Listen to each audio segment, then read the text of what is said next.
Hello and welcome back to ABG Investor Day. I'm Victor Kruger, equity analyst at ABG. Our next presenting company is Stendörren, and we have Erik Ranje, CEO, with us in the room, and CFO Per-Henrik Karlsson with us on link. Over to you guys. Thank you very much, and thank you for having us here, giving us the opportunity to present Stendörren to all of you. My name is Erik Ranje, and I'm the CEO of Stendörren since some 2.5 years. And I think I have with me Per-Henrik Karlsson. Would you like to introduce yourself, Pelle? Yes, hi, Per-Henrik Karlsson, CFO at Stendörren, and I've worked with Stendörren since early 2019. Right, so let's dig into the presentation then. We are a listed real estate growth company. Listed on the Stockholm Stock Exchange, focusing on light industrial, warehouse and logistics properties. We are geographically focused to basically the greater Stockholm region. For those of you who speak Swedish, we also use the name Mälardalen, but it's basically the greater Stockholm region. We also, in addition to logistics, light industrial and warehouse, focus on residential development, which may seem odd, but there's an industrial logic, and that is location. Many of our logistics and light industrial properties in particular are in very urban areas with quite strong residential potential over time. So that is an opportunity that we pursue. The investment case when it comes to Stendörren is very much driven by some global or macro trends, if you want. One thing is urbanization and the sort of population and economic growth that we have in the greater Stockholm region. That's obviously where we have our properties, but also e-commerce. Excuse me, e-commerce. We do see quite strong demand from e-commerce companies when it comes to urban logistics, as you may all be aware. We also, we have also entered into some new markets quite recently. We have bought properties in Oslo, Copenhagen, and Finland, and that is basically location where we have about the same commercial dynamics, so more of the same in more areas, if you want. Some of you may know Stendörren from before, and some of you do not. But for those of you who do, I just want to first kick off with some highlights of our achievements during the last couple of quarters. So operational highlights, we have seen a number of quarters now with very strong net lettings, around 15 million SEK per quarter, which has pushed down vacancy quite a lot. Stendörren has historically had fairly high vacancy, but we are now well below 10%, in particular if we look at a forward-looking measure, where we include sort of contractual tenants moving in and also moving out. Over the next 12 months, we are actually at a vacancy of 7%. We have also had very strong renegotiations of leases with an average increase of 22%. It's a very strong figure, but that is really a underlying and sustainable sort of trend when it comes to this asset class in these kinds of locations. The surplus ratio has increased a lot. If you look at the graph at the bottom right, from around 65% more than, let's say, 3 years ago. And then we have increased with more, well, 10% is units up to above 75%, which I'm very proud of. Obviously, a result of better top line, but also cost control and decreasing unit consumption when it comes to what have you, energy, for example. Within project development, we have now 25,000 square meters under construction. We have a pipeline with projects where we have achieved building permits, both within light industrial but also residential, actually. We have, as I said earlier, expanded into the rest of Nordics. Same kind of locations and assets, however, in the other Nordic capitals, save for Iceland, of course. And then we have presented a new sustainability strategy in our annual report in April this year, which I will come back to a little bit. Perhaps you, Petter, would like to continue on the financial highlights. Yes. Our financial key figures are well above target, return on equity at 22% and NAV growth 25%. We also accomplished the refinancings of secured bank debt during the quarter, substantially strengthened our liquidity. We have about 1 billion in available liquidity and substantially extended average remaining tenor on interest-bearing debt. It amounts to 3.2 years at Q2. We also increased our interest rate hedging late 2021, corresponding to about 80% of interest-bearing debt, and average interest fixing is 2.9 years.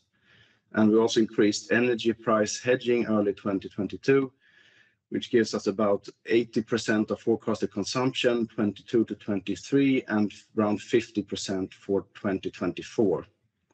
And we have green and sustainability linked loans. About 5% are green loans and 37% are sustainability linked loans. And over to you, Erik. Yep, thank you. Just some data points on Stendörren then. We have a property portfolio of 12.4 billion SEK in a high-yielding segment. The yield of the standing assets, i.e. excluding the building rights portfolio, is 5.5%, and fairly long average lease duration remaining of the remaining leases, so to say. So high-yielding, strong visibility thanks to long lease durations, and fairly low LTV. We have a lettable area of 800,000 square meters, and if you look at the bottom right, approximately 650,000 square meters of building rights. And that is, of course, a tremendous potential to actually being able to new construct up to approximately 80% more in relation to the standing assets. Where we come from, Stendörren was originated from 2014, following a carve-out of a greater Stockholm region light industrial portfolio from a company called Kvalitena. Put under separate management and listed on First North. And since then, that portfolio was worth some 2 billion SEK. And since then, the portfolio has grown mainly through acquisition, I would say almost exclusively through acquisitions. And that is a sort of something that we continue to do, obviously. I think we have bought roughly one property per month over the last 12 to 18 months. But in addition to that, we accelerate the development activities in the company by sort of using the potential in the building rights portfolio. We have also gained building permit in our first residential project and enter into new markets. One key event, obviously, in the history of the company is when the EQT became the main shareholder in early 2019. And one more note on that, EQT has approximately 40% of the capital and 60% of the votes. The investment case in Stendörren, well, fundamentally, we have very strong and stable cash flow. We have, as I said earlier, high-yielding assets with long duration in a diversified tenant base. I will get back to that. We have sustainable growth potential as a result of the location. We are located in the greater Stockholm region, the growth engine in Sweden, I would dare to say. We are also sort of exposed to the high demand in the logistics sector. And then I mentioned the 22% rent increase. There's a very particular dynamic when it comes to this asset class in these kinds of locations. That is the conversions that we do from light industrial into residential. That is obviously a potential that also our competitors do, which means that there over time is if not a reduction, at least stable or reduced number of square meters in this asset class in urban areas, whereas demand increases. And that is the reason why we can see such a fantastic figure of 22% of rent increases. So this is a sustainable, embedded growth factors sort of in the company. And then we have the building rights portfolio. Now I'm repeating myself, but we can add up to 80% more square meters of lettable area if we explore the potential fully in our building rights portfolio. And some then also converted for other use, i.e. light industrial to residential. Little bit more granulated data on our portfolio. Around 2/3 is light industrial, logistics and warehouse. We have some office space as well, very often then related to office space in, for example, logistics assets. But we do, out of legacy or as a result of legacy, have some office properties, sure. Location, 1/3 of our properties is roughly in the Stockholm municipality, 1/3 in the greater Stockholm area, and 1/3 in the greater Stockholm area, i.e. Mälardalen. Then we have bought obviously some properties also in Copenhagen, Helsinki and in Oslo. The source of the leases is diversified, i.e. the tenants. We have some 800 tenants representing different industries where we have Coop, which most of you know about, that is daily goods. We have Alfa Laval Engineering. We have, for example, Fuchs Lubricant we used to have, so let's skip that. We have Bactiguard, which is life science, Stockholm Vatten and Nacka Vatten, which is municipality risk ultimately. Leases fairly evenly distributed over time. Average remaining lease duration 3.8 years. So to that extent, it's a defensive portfolio, but with quite a lot of upside potential. One growth driver is obviously, the fact that we're located in the Stockholm region. We see population growth, we see economic growth in the Stockholm region, we see e-commerce grow in general. I will not spend too much time on that slide. If we talk about our building rights portfolio, we see that now on the screen. Mostly located in Stockholm. It's already zoned land in almost all cases, i.e. we do not have to rezone.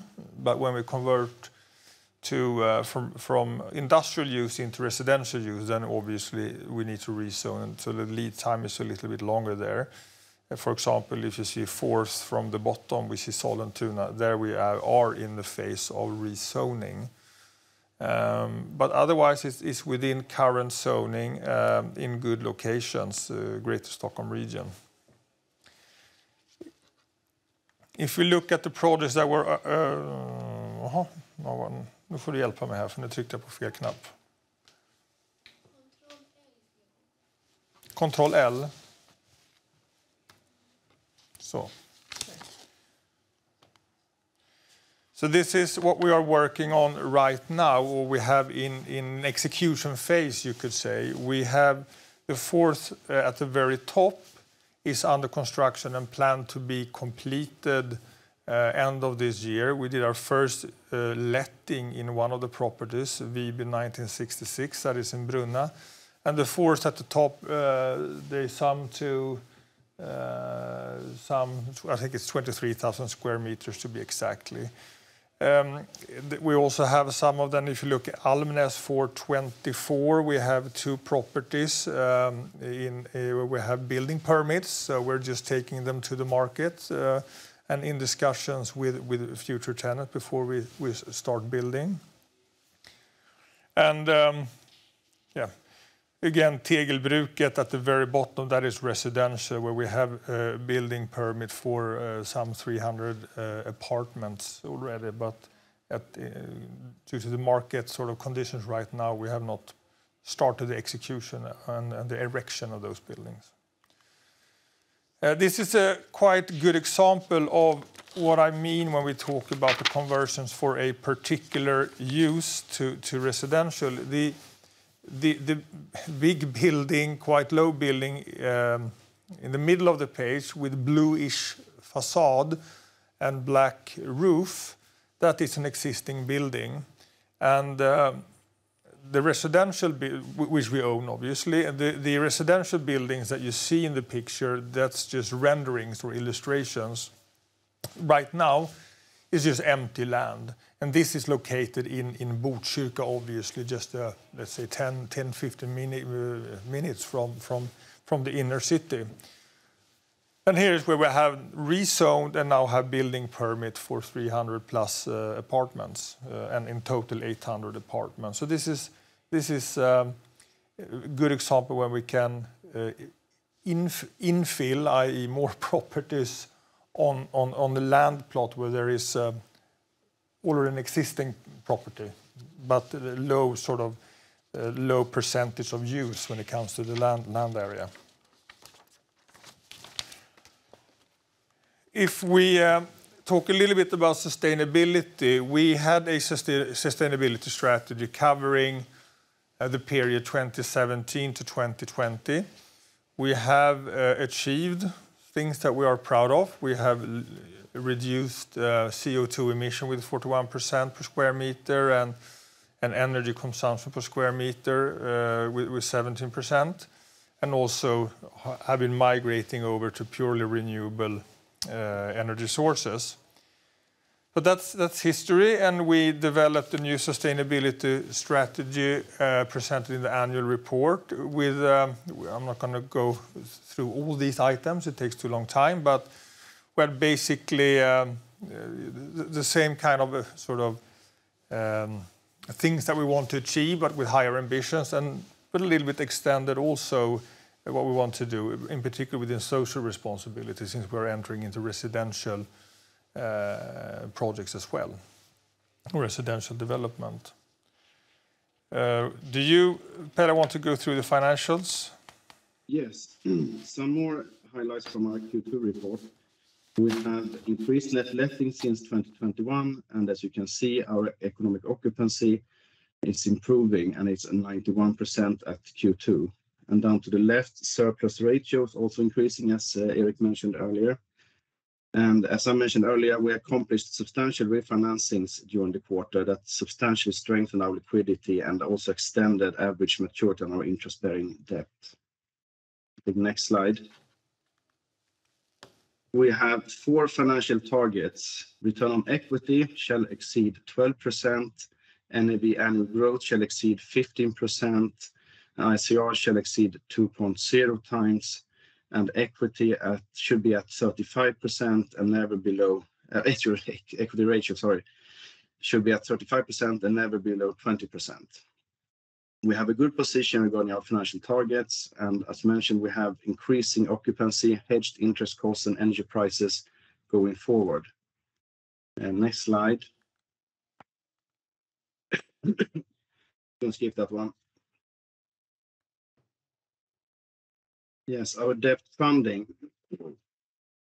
Total financing, including our hybrid bond, amounts to 7.2 billion and consists of 71% secured bank debt, 18% senior unsecured bonds, and 11% hybrid bond. Our LTV is 47%, and if we include the hybrid, it's 53%. We use several of the leading Nordic banks and approximately 60% bank financing on acquisitions. And again, we have at Q2 a total interest hedging corresponding to 80% of our interest-bearing debt. Next slide. This graph shows equity, long-term NAV, and share price, so I'll not go in further into that one.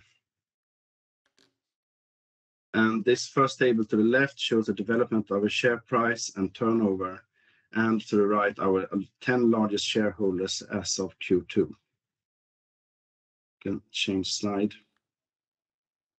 And our assessed earnings capacity as of Q2 on a rolling 12-month basis gives us an NOI of 559 million.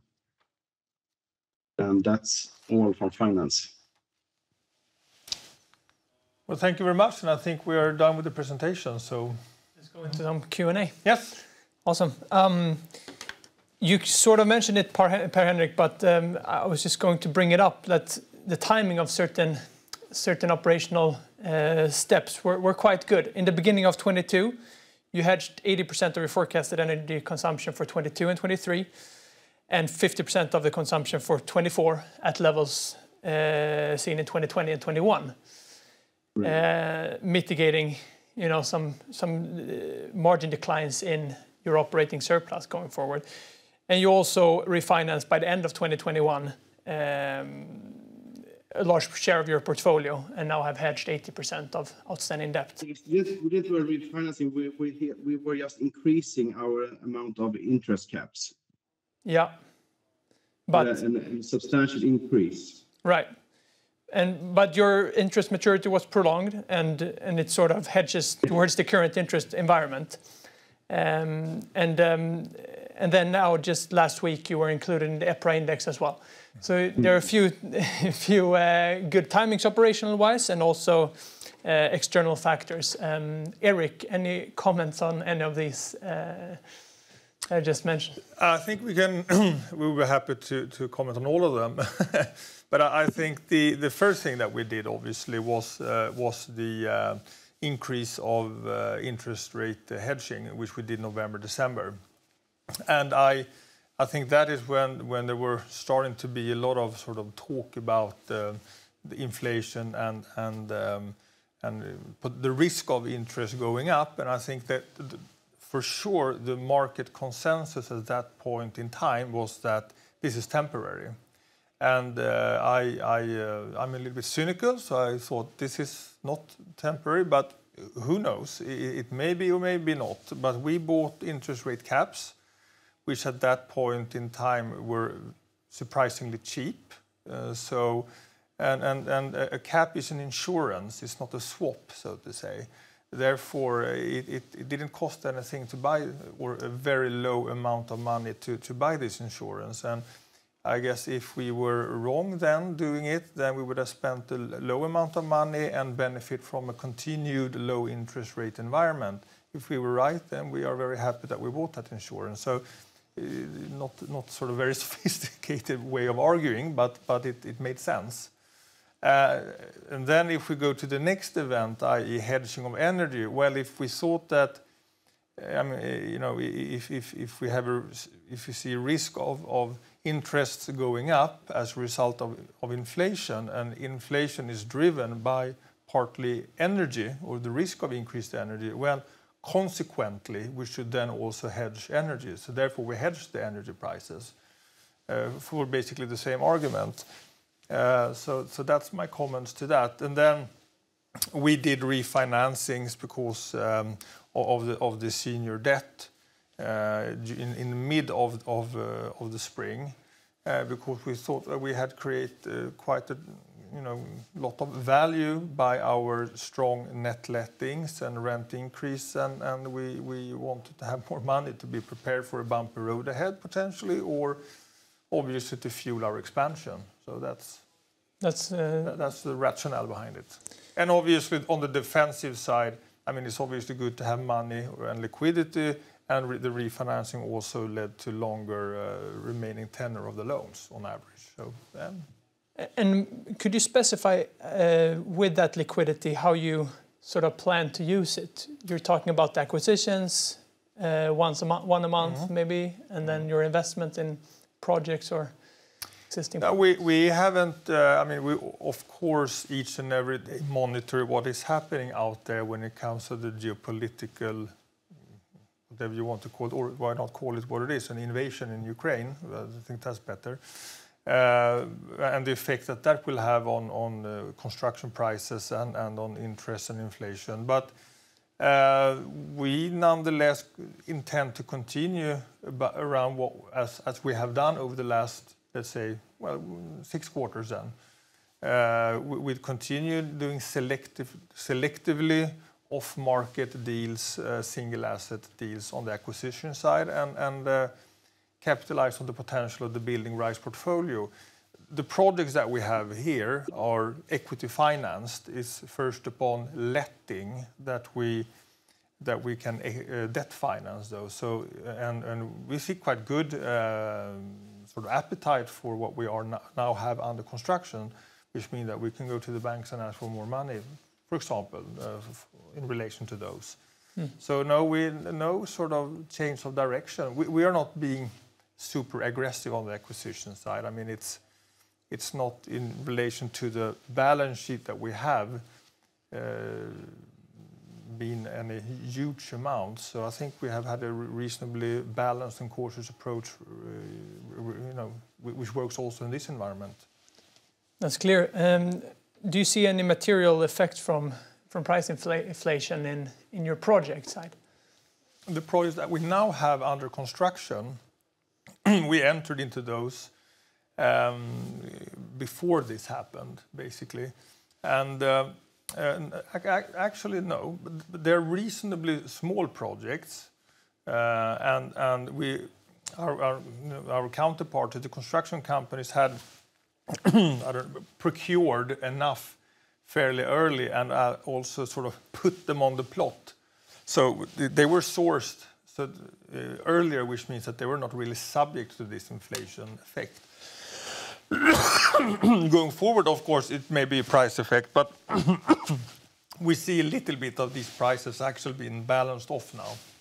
Okay. We heard presentations earlier today talking about prices coming back as well, so it seems to be trend. It was just almost a spot market. Yeah. And transaction market, any notes about that right now for you? Little bit more cautious, but I wouldn't say it's any dramatic change yet, at least. Yeah. And just in terms of, planning processes, how are they proceeding for projects where you haven't received zoning plans yet? Come again, I didn't understand the question. That's the. Oh, you said that you have zoning plans for all the projects. Yeah, almost all. Yeah. It's just one that we have to rezone in Solent too. Right. Excuse me.